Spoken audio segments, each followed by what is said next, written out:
Hey guys, welcome back to SocialNet. In today's video, I'll show you how you can log into your online banking account on Atlantic Union Bank.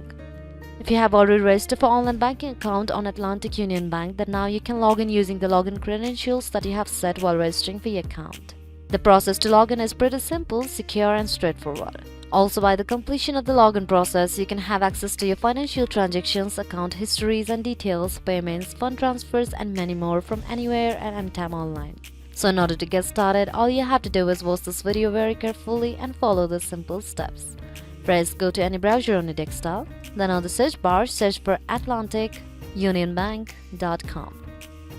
And once you land onto an interface like this, go and tap onto the login option that is on the top right corner of the site. Now before you get started with the login process, there are a few things that you need to keep in your mind. You cannot log into your online banking account on Atlantic Union Bank if you haven't registered for it at the first place. To do that, all you have to do is go and tap onto the enroll option here and start the registration process. By the completion of your registration process, you will be provided with a username and a set of password that you can log into your account with. So go to username text field and enter the username that is associated to your Atlantic Union online banking account.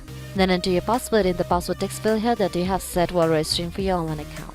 In case if you have forgotten your username and password, then you can just go and tap on to forget username and password in order to reset your username or your password. And once you are done entering your login details, you can just go and tap onto the login option here and you will have successfully logged into your online banking account on Atlantic Union Bank. So this will be it for today guys. Thanks for watching the video. Don't forget to hit the like button if the video was helpful, subscribe to the channel and stay updated for more videos like this. Bye bye.